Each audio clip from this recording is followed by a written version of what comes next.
Double sound कुछ आवाज सही है।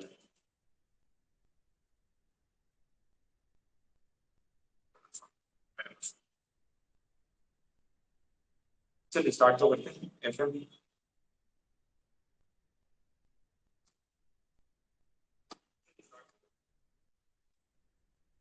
तो साउंड टूट नहीं रहा है।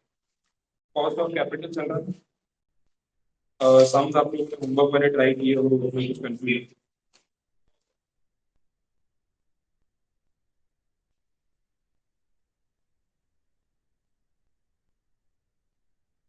कल से एक लेक्चर स्टार्ट होगा तो पहले एक बार साउंड टेस्टिंग कर लेंगे। बाई चांस अगर ब्रेक हुआ तो टेस्टिंग कर लेंगे।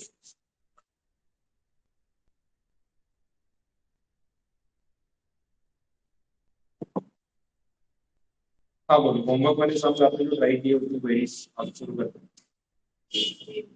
16 नहीं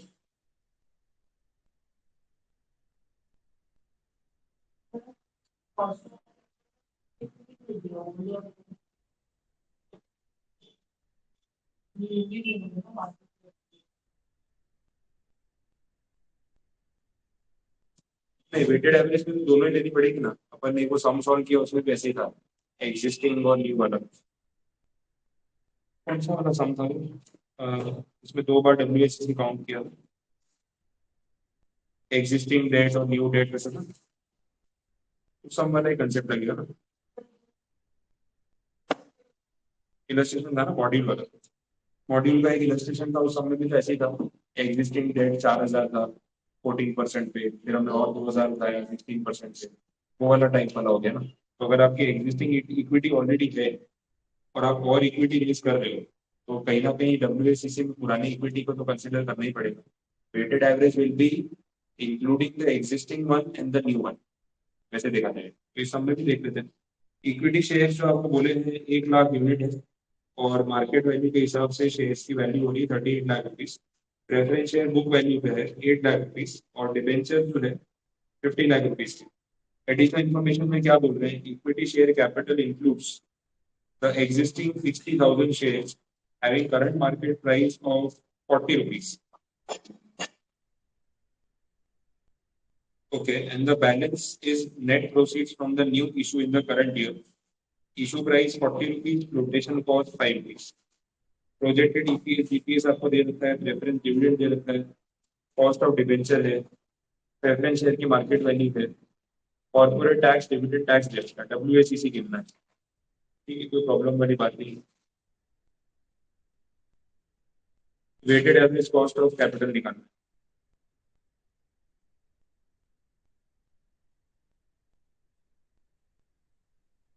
एग्जिस्टिंग कैपिटल और न्यू कैपिटल बराबर है दोनों का के ही निकलेगा। वो तो करना ही पड़ेगा।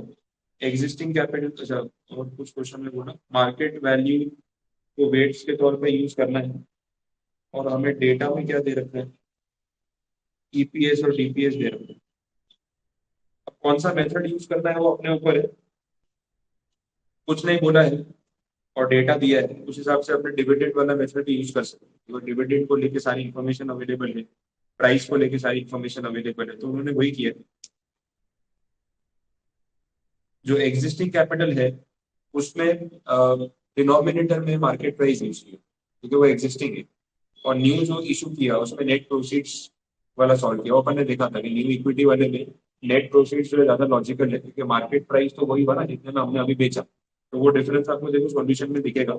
एग्जिस्टिंग कैपिटल में डिविडेंड यील्ड अप्रोच यूज किया डिविडेंड 5 रुपए शेयर का प्राइस 40 रुपए तो सीधा सीधा डिवाइड करके आपको मिल गया कि कॉस्ट ऑफ इक्विटी कितना। अच्छा इसमें ग्रोथ फैक्टर की बात भी की ग्रोथ को लेकर क्या डेटा दिया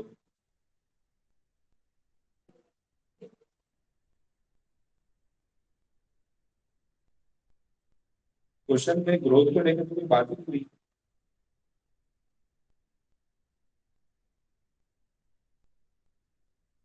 किस बेसिस पे तो माइंड में कैसे आएगा ग्रोथ निकालनी है उसका कोई पॉइंट कहीं बात तो की नहीं है ग्रोथ की। अर्निंग पर शेयर आपका 8 रुपए है डिविडेंड पर शेयर जो है वो 5 रुपए है। टैक्स का रेट भी 10% वाला यूज किया। बाकी का तो क्वेश्चन सारा सॉर्टेड है। ग्रोथ इन्होंने किस बेसिस पे किया मुझे देखना। मैं एक बार रेफर करके रखता हूँ ग्रोथ वाला पॉइंट कहाँ से आया। कैलकुलेशन ठीक है, समझ आ जाएगा, लेकिन रीजन क्या है वो चेक करना और मुझे भी देख लेना, क्योंकि मेरा बाकी सारा सम उसके ऊपर ही जाएगा कि ग्रोथ वाले पॉइंट्स की मेरा फाइनल आंसर टैली नहीं। कैलकुलेशन ठीक है। एग्जिस्टिंग इक्विटी कैपिटल आपने डिविडेंड यील्ड मॉडल पे निकाल ली। न्यू कैपिटल वाले में आपने डिनोमिनेटर में नेट प्रोसीड्स ले लिया। प्रेफरेंस कैपिटल में तो इशू है नहीं, वो तो फॉर्मूला अपने पास है। केडी वाला भी है, तो वो सब समझ आ रहा है। लेकिन ये ग्रोथ रेट वाला जो कंसेप्ट है वो क्यों यूज किया, वो खाली एक बार मुझे थोड़ा सा ढूंढ लेना, उसमें डायरेक्टली कुछ बोला नहीं। क्योंकि कोई नया सम आएगा तो मैं कैसे स्ट्राइक होगा ग्रोथ लेना है, वो पॉइंट देखना पड़ेगा। एक बार चेक करके रखता हूँ, तो पेंडिंग छोड़ दो फिर उसको। बाकी कोई सम है तो वो पहले ले लो। और कोई क्वेश्चन में आपका डाउट होगा तो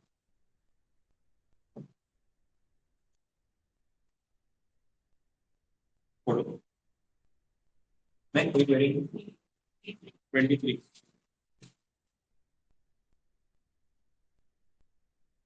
कोई पर्टिकुलर पॉइंट है या पूरा सम है कैसे?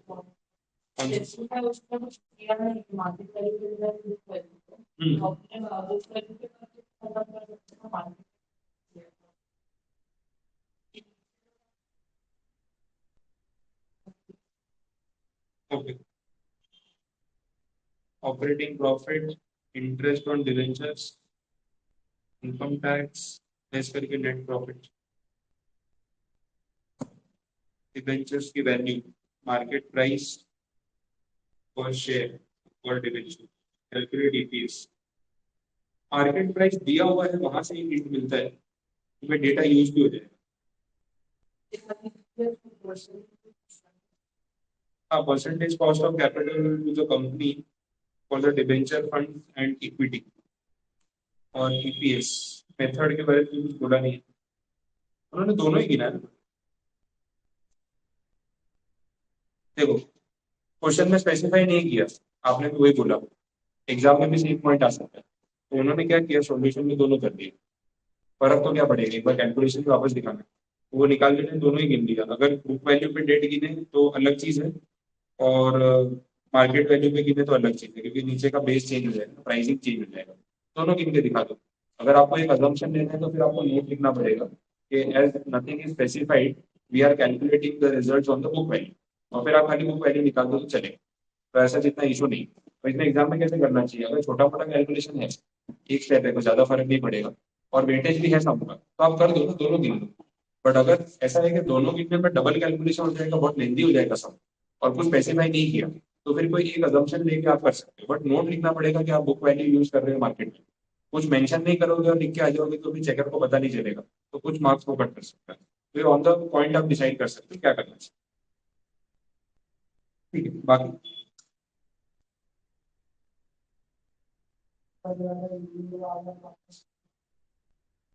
हाँ, एरिया वाला कोई दूसरा सम करा देता हूँ, कंसेप्ट ही सीखना है तो और भी कोई क्वेश्चन ले लेते हैं ना, कवर हो जाएगा।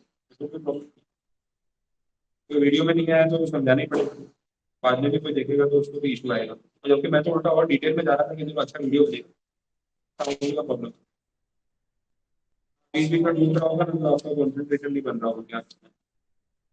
कल मैंने कौन सा थर्ड सम कराया था, तो मैं उसी टाइप का कोई और क्वेश्चन ले लेता हूँ।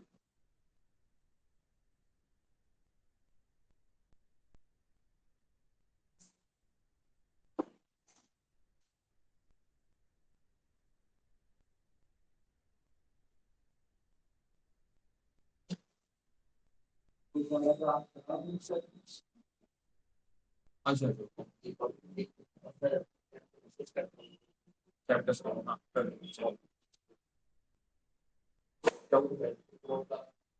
ट्वेंटी फोर वाला मैं कर, क्योंकि जून 24 का क्वेश्चन है लेटेस्ट, मुझे एक बार देखना भी रेफर भी करने तो क्या करवा दो।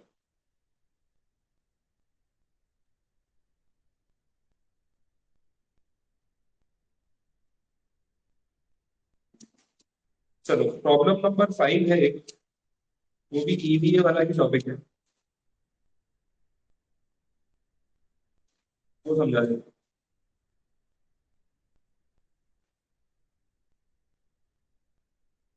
इससे भी आपको आइडिया आ जाएगा कि क्या चल रहा है।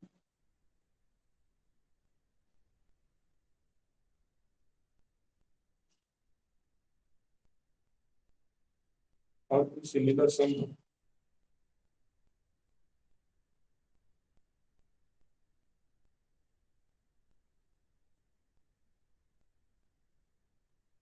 एक और सम है, प्रॉब्लम नंबर 14, वो भी ईवीए का ही सम है और थर्ड वाले सम से काफी सिमिलर है। एक प्रॉब्लम 14 है, एक प्रॉब्लम 17 है, ये सिमिलर लाइंस पे है, तो इनमें से कोई एक करा देता हूँ तो आपका रिवीजन भी हो जाएगा, वो रिकॉर्डिंग वाला प्रॉब्लम भी सॉल्व हो जाएगा।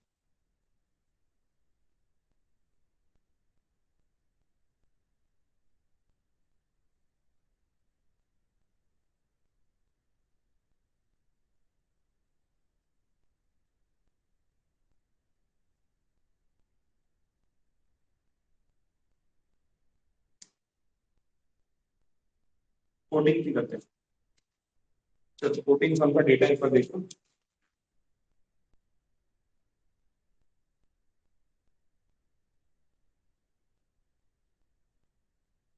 इंफॉर्मेशन में आपको दिया हुआ है profit after tax, profit after interest and tax, ये तो पीएटी हो गया। Profit after interest and tax मतलब पीएटी, इंटरेस्ट भी माइनस हो चुका है, टैक्स भी माइनस हो चुका है, ये बात हो रही। इंटरेस्ट कितना है वो रुपीस में दिया, बोरोइंग रेट दे रखा है, कॉस्ट ऑफ कैपिटल का रेट दे रखा है, नेटवर्थ दे रखी है, टैक्स रेट दे रखा है, कॉस्ट ऑफ कैपिटल बोली, तो सब कुछ डेटा में अवेलेबल है, हमें निकालना है ईवी। अब ईवीए का अगर हम कंसेप्ट की बात करें तो फॉर्मूला में जैसे बोला है profit after tax, cost of capital. Idea ये है कि जितना भी आपकी कंपनी का कॉस्ट ऑफ कैपिटल लग रहा है और जितना आप सामने ऑपरेटिंग प्रॉफिट कमा रहे हैं उसमें कुछ मार्जिन बचता है कि नहीं बचता। कॉस्ट पे करने के बाद अगर आपके हाथ में कुछ फंड बचते हैं तो हम बोल सकते हैं कि चलो आपकी कंपनी कुछ अर्न कर रही है। अदरवाइज तो नुकसान है। जितना कमाते हो वो सारा ब्याज भरने में चला जाता है और कुछ बचता नहीं है, तो कंपनी की वैल्यू कैसे बढ़ेगी। तो इकोनॉमिक वैल्यू एडेड का मतलब है दोनों का डिफरेंस। अब नॉर्मली क्या होता है, हर चीज में प्रॉफिट आफ्टर टैक्स, लेकिन यहाँ पे इन्होंने बोला है net operating profit after tax, तो there is a difference. Net operating profit after tax जो है वो इंटरेस्ट का एक्सपेंस माइनस किए बिना देखा है। ऑपरेटिंग प्रॉफिट और अदरवाइज फाइनेंशियल प्रॉफिट में फर्क है। ऑपरेटिंग प्रॉफिट की डेफिनेशन ये होती है कि फाइनेंस कॉस्ट कंसीडर किए बिना जो प्रॉफिट आप कमाते हो उसको बोलते हो ऑपरेटिंग प्रॉफिट। जैसे अपने कैश फ्लो था वो सीएफएटी वाले में लिखा था, EBIT minus interest, that is EBT, फिर टैक्सेशन, फिर आईपीएटी। तो आपको मालूम, इसमें इन्होंने ऐसा बोला कि अगर आपको net operating profit after tax चाहिए तो इसको माइनस मत करो, मतलब डायरेक्ट ईबीआईटी में से टैक्स माइनस कर दो, जो आएगा उसको बोलेंगे नेट ऑपरेटिंग। ठीक है, ध्यान में जरूरी है कि आपको डेटा इस तरीके से दिया हो सकता है आपको डायरेक्ट प्रॉफिट आफ्टर टैक्स, तो प्रॉफिट आफ्टर टैक्स पे से नेट ऑपरेटिंग प्रॉफिट पे जाना हो तो क्या करना पड़ेगा, इंटरेस्ट इफेक्ट को नलीफाई करना। इंटरेस्ट पे दो इफेक्ट होते हैं, एक तो खर्चा इंटरेस्ट क्लेम होता है और दूसरा टैक्स सेविंग होता है। तो आपको दोनों इफेक्ट को रिवर्स करना पड़ेगा, तो आप आओगे net operating profit after tax. तो पीएटी में जो इंटरेस्ट माइनस हुआ था इंटरेस्ट आपको ऐड बैक करना, रिवर्स प्रोसेस। और जो टैक्स की आपकी बचत हो गई, टैक्स में सेविंग्स हुई थी ना, तो वो टैक्स आपको पे करना। जो इंटरेस्ट का खर्चा क्लेम करके आपने टैक्स बचा लिया था, अब क्योंकि वो खर्चा ही रिवर्स कर रहे हैं तो टैक्स भी तो बढ़ जाएगा ना, तो टैक्स का पेमेंट करना पड़ेगा। तो ये दो चीजें जब होंगी उसके बाद जो है उसको क्या बोलेंगे, net operating profit after tax. इस चीज को इन्होंने ऐसे लिखा है, इंटरेस्ट बात वही होगी। अब ये सामने नंबर्स के साथ कराऊंगा तो कैलकुलेशन आपको समझ में आएगा। और यहाँ तक कोई कंफ्यूजन, बेसिक क्लियर हो, तो इनका डेटा है ना वो देख लेते हैं। हमें इसी के हिसाब से चलना है, तो फाइंड आउट करना है। एक नेट ऑपरेटिंग प्रॉफिट और एक कॉस्ट ऑफ कैपिटल। तो नेट ऑपरेटिंग प्रॉफिट के लिए अगर डेटा चाहिए तो आपको दे रखा है profit after interest and tax, मतलब पीएटी दे रखा है कि कितना अमाउंट है 100। अब हमें अगर नेट ऑपरेटिंग प्रॉफिट ढूंढना है तो अल्टीमेटली क्या करना पड़ेगा, इसमें इंटरेस्ट ऐड बैक करना। इंटरेस्ट का खर्चा डिसअलाउ हो जाएगा, तो इंटरेस्ट ऐड बैक कितना इंटरेस्ट था, क्योंकि आपने इसमें 25 लाख क्लेम किया था, तो 25 लाख तक का टैक्स सेविंग भी तो हुआ था। 25 लाख रुपीज का एक्सपेंस दिखा के आपने उस पर 33% टैक्स सेव कर लिया, कितना हो रहा है? 1/3, 8.25, 25 लाख रुपीज का एक्सपेंस क्लेम करके आपने 8.25 लाख का टैक्स बचा लिया, क्योंकि आप एक्सपेंस को डिसअलाउ कर दो तो टैक्स में ज्यादा हो जाएगा, तो इसमें से आपका टैक्स भी जाएगा।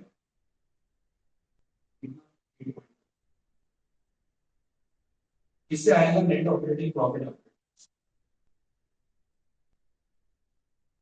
ठीक है, क्लियर? डिफरेंस की बात बताऊं कितना?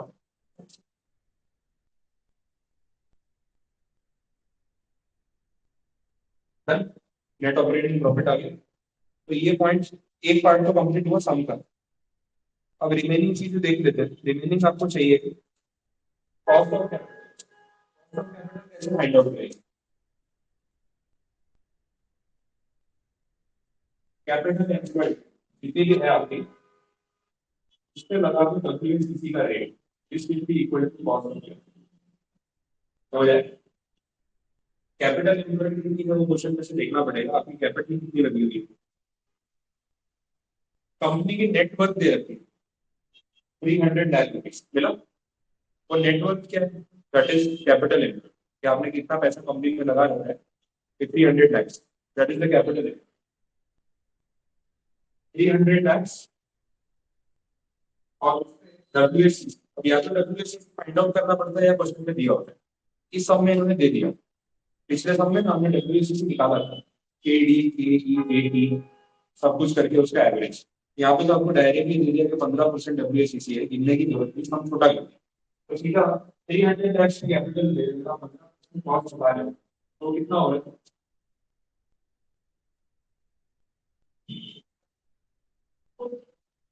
45 lakhs हो रहा है। तो this is your cost of capital. अब अगर KDA फाइंड आउट करना है तो हमारे पास net operating profit minus cost of capital, तो डिफरेंस का अमाउंट कर सकते, that should be your EV।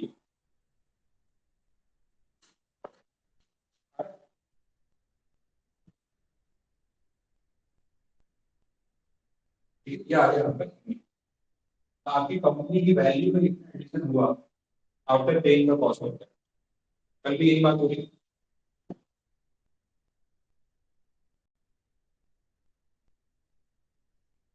बोलो, कुछ कंफ्यूजन है, कुछ नहीं समझ आ रहा? फिर एक सम कंप्लीट। ऐसा ही जो दूसरा सम है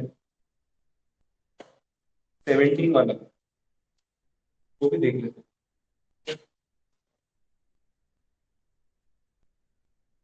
कैपिटल एम्प्लॉयड मतलब बिजनेस में कितना पैसा लगा है। उन्होंने कल ये चीज पिछले साल में आपको वैल्यू दी थी, डेट इतना, इक्विटी इतनी, प्रेफरेंस इतना। आपने क्या किया, सबको प्लस कर दिया आगे, तो वो अमाउंट को क्या बोलते हैं? Capital employed. बिजनेस में कितना पैसा लगा हुआ है in terms of debt and equity and preference. तो आप जो डेट, इक्विटी, प्रेफरेंस और रिटेन अर्निंग्स का टोटल कर देते हैं और उस पर WACC लगा लेते हैं, तो टोटल को क्या बोलते हैं? Capital employed. इस सम में क्या किया इन्होंने, सम का कंटेंट छोटा करने के लिए ये डेटा आपको डायरेक्टली दे दिया कि लो भाई टोटल कैपिटल 300 लाख, WACC 15%, जल्दी गिन। अब ये चीज को अगर सबका वेटेज बढ़ाना होगा से गिन पाएंगे। कैपिटल एम्प्लॉयड डायरेक्टली लिख के देंगे, बोले डेट इतना है, प्रेफरेंस इतना है, इक्विटी इतना है, रिटेन अर्निंग्स इतनी है, फिर ये भी डायरेक्टली देंगे। बोले इंटरेस्ट कॉस्ट इतना है, प्रेफरेंस शेयर्स का डिविडेंड रेट इतना है, इक्विटी पे आपका इतना आ रहा है, आप गिनो। WACC खुद से निकालो, फिर आप KD WD गिनोगे, AEW गिनोगे, KPWP गिनोगे, फिर उसको लगाओगे, तब जाके रेट मिलेगा। ये बड़ा मेहनत से आता है WACC। यहाँ पे इन्होंने डायरेक्ट दे दिया। तो सम का वेटेज 3 4 5 मार्क्स का करना होगा तो डायरेक्ट दे दिया, ज्यादा गिनवाना होगा तो फिर वेटेज बढ़ा, तो उनके हाथ में वैसे। प्रॉब्लम नंबर 17 है, मैं डेटा डिस्कस करा देता हूँ, सॉल्व आप ही करके देखो अभी क्या आ रहा है।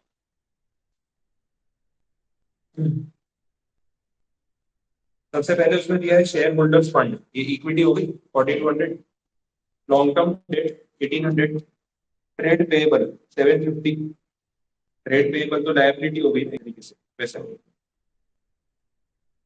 और net operating profit before interest and taxes, operating profit before interest and taxes तो इसमें से ना इंटरेस्ट माइनस हुआ है ना tax minus, EBIT. The average rate of return expected by shareholders from similar type of companies is 20%. तो share holders की expectation है 20%, तो this is directly cost of equity. Equity वाले बोल रहे हैं कम से कम 20% अगर हमें मिलेगा तो हम इसमें इन्वेस्ट करेंगे, अदरवाइज नहीं करेंगे, ये वैसी बात। तो उनकी डिमांड आपके सामने है, ठीक है, पता चला, उनकी डिमांड आपके सामने 20%। आरएफ दे रखा है रिस्क फ्री रेट 10%, कहीं काम आएगा वो देखेंगे। टैक्स रेट दे रखा है 30%। अब इसके बेसिस पे हमें कैलकुलेशन करना है कि भाई ईवीए कितना आएगा। अपने ईवीए में फॉर्मूला के हिसाब से ही चलेंगे, सिंपल। ईवीए में अपन फॉर्मूला के हिसाब से चलेंगे। अब कैलकुलेशन वही net operating profit after tax और सीओसी, दो चीजें कितनी है, एक एक करके शुरू करते हैं। अगर हम ईबीआईटी से स्टार्ट करें तो देखो मेरे हिसाब से तो आप डायरेक्टली इंटरेस्ट माइनस किए बिना भी आगे बढ़ सकते हो। तो इसे डबल डबल रिपीट कैलकुलेशन दोनों करके देखते हैं। पहले दो चीज़ आपको रेफरेंस मिल जाएगा क्या, operating profit before interest and tax.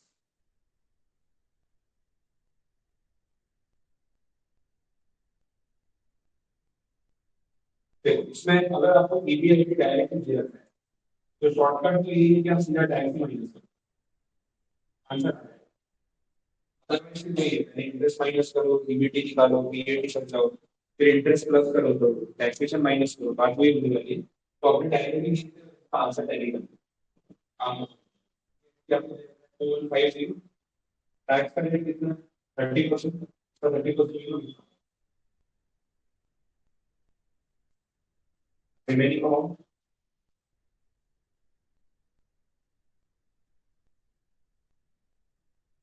आगे बढ़, इनका आंसर वही है, शॉर्टकट हो गया। तो मैंने लंबा रास्ता सिलेक्ट किया, पहले ईबीआईटी से माइनस किया, कितना होगा। हाँ कैलकुलेट करेंगे ना, डेट फंड है ना 1800 लैक्स, वो डेट फंड है। और उसके ऊपर जो रेट है, कॉस्ट ऑफ डेट लगा था उन्होंने, रिस्क फ्री रेट 10% दे रखा है। और उसमें अगर टैक्स का इफेक्ट हो गया तो नेट इंटरेस्ट रेट 7% आता है।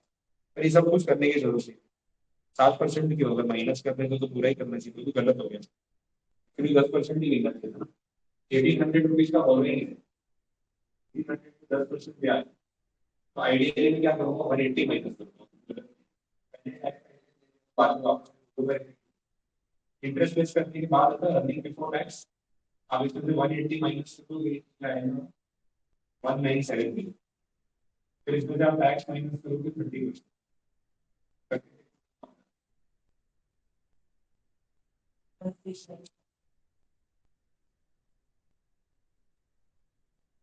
137,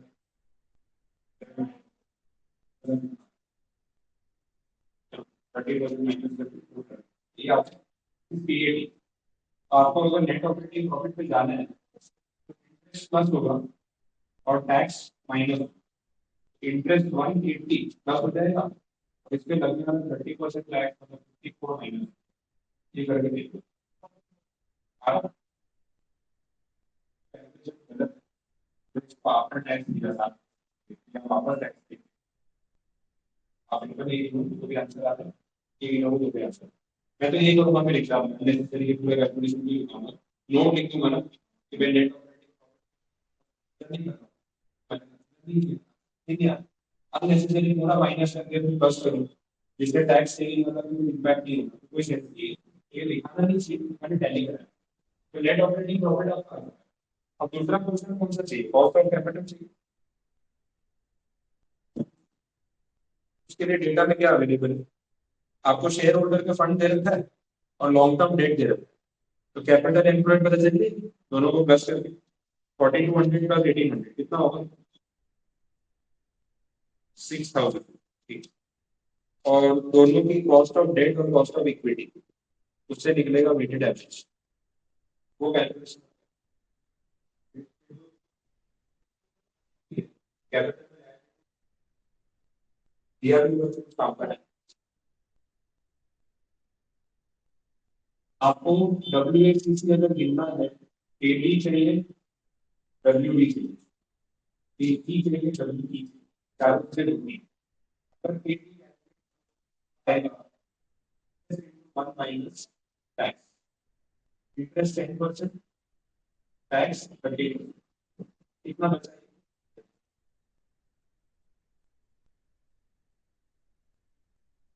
वैसे ही अगर AE आया तो AE के लिए आपको डेटा में क्या दिया होगा?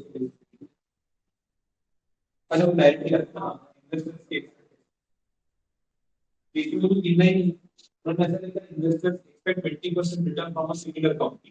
चलो बोल के 20% कम से कम दो लोग लाएंगे, 20% मैंने आपको ऐसा बताया स्टार्टिंग कि इन्वेस्टर्स की लागत कोई बढ़िया पे रिलेटेड है कि नॉट लाइक।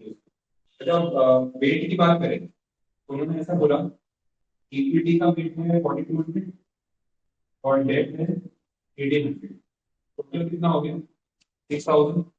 तो इसमें से डब्ल्यू रेट ऑफ इक्विटी निकालना, तो 4200 डिवाइड बाय 6000, तो डब्ल्यू डी निकालना 1800। WACC निकालना तो आपसे निकल AD वेट कितना आ रहा है? 85.3। AE आ रहा है 20%, इसका वेट है, ये हो गया 2.1, ये हो गया 49, ये होगा 16.1% कंप्लीट।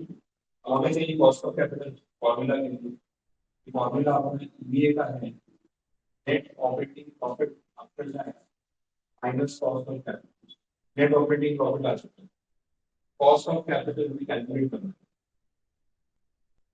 ये कैसे निकलेगा? कैपिटल इंक्लूडेड बाद में आपकी टोटल कैपिटल इंक्लूडेड है कितनी? 6000। तो 6000 पे 16.1% कितना हो गया? 960।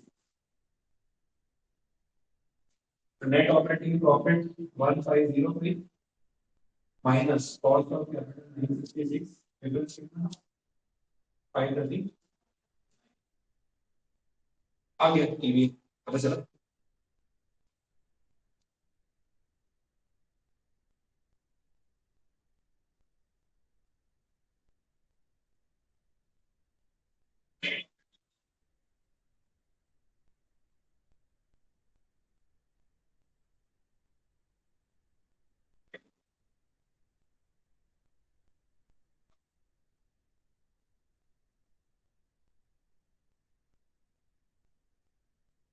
थोड़ा बहुत इन बिटवीन शायद कभी नेट ऊपर नीचे होता है तो साउंड का इशू आ रहा है, तो कमेंट।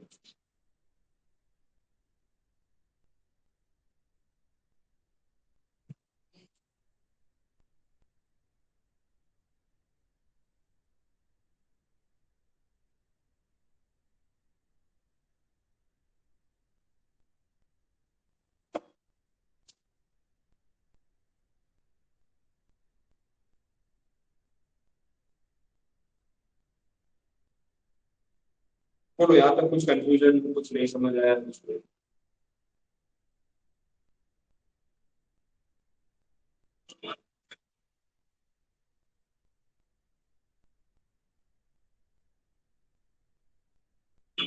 राउटर रिलोकेट करा देना।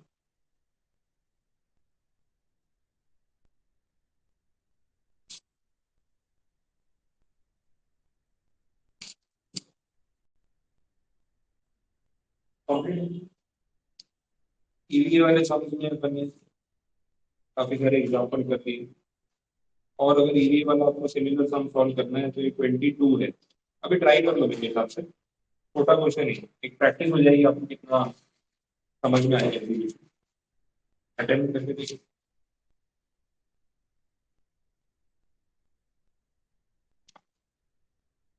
22।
अब तो साउंड सही आ रहा है, वॉइस ब्रेक नहीं हुआ है।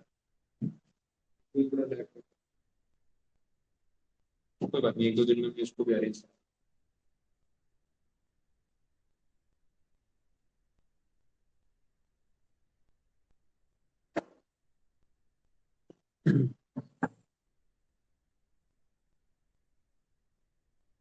ट्राई करो फिर आगे।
बोलो सॉल्व हो रहा है।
कुछ ना कुछ कंफ्यूजन कुछ नहीं आ रहा।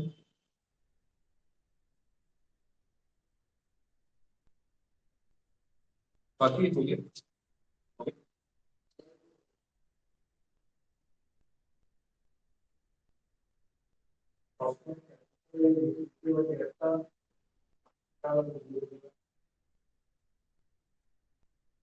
कॉस्ट ऑफ कैपिटल नहीं है वो तो वैल्यू। तो डेट का तो दिए ही 2000। इक्विटी और रिजर्व एंड सरप्लस मिला के हो गया। रिजर्व एंड सरप्लस इक्विटी वालों का ही होता है 8000। ठीक है। बाकी कुछ कंप्लीट। चलो तो ये December 21 का ही क्वेश्चन है, बहुत पुराना नहीं है। एग्जाम में क्वेश्चन आ रहे हैं तो अच्छी बात। ईवीए एक्चुअली उन्होंने अपने मॉड्यूल में चैप्टर 11 में दिया है, बट रेफरेंस बुक में हम यहाँ पे दिए। ऐसा कोई फर्क नहीं पड़ा, सब चीजें आपस में कनेक्ट होती है तो अपने को समझ पता है। एक टॉपिक समझो अपना वो चैप्टर के साथ कनेक्ट होके वो भी कंप्लीट हो गया। अब बाकी एक 24 वाला क्वेश्चन है वो तो अपना पेंडिंग है ही। काफी बड़ा क्वेश्चन। 20 मार्क का सम पूछा है। जून 24 मतलब लेटेस्ट ही हो गया के सामने। लेटेस्ट कहाँ तक जा सकता है 20 मार्क्स का। लिखा है क्लियर 10 + 5 + 5। तो जितना आपका करेक्ट होगा उतने मार्क्स मिलते जाएंगे। अब ऐसा एक सम आ जाए और अपने को पूरा आता हो, अपना पेपर क्लियर है। बस ये सम करते हैं अपना पेपर क्लियर है। ये 20 मार्क का क्वेश्चन है। थोड़ा बहुत प्रेजेंटेशन का काट भी लेंगे ना, 15-16 से नीचे तो नहीं दे पाएंगे तो पूरा सम सही निकला।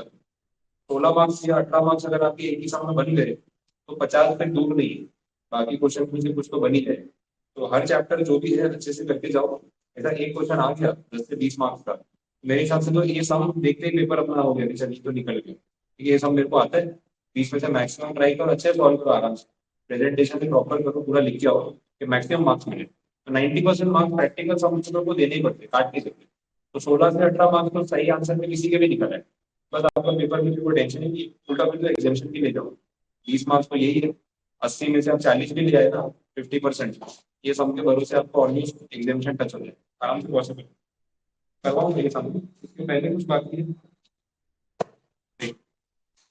ये वाला एक सम था बड़ा वाला, बड़ा है नहीं वो, बैलेंस भी दे रखी है। प्रॉब्लम नंबर 10, वो सम बड़ा नहीं है, क्वेश्चन लेके मत डालना। क्वेश्चन 10।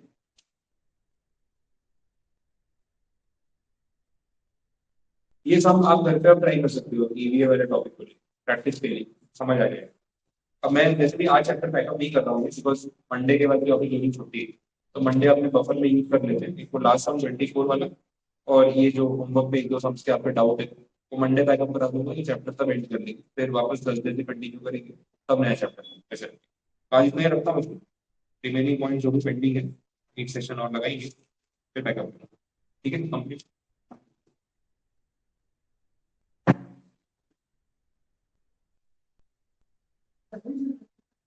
हाँ एफएम जस्ट एंड हो गया बैठ सकते हैं।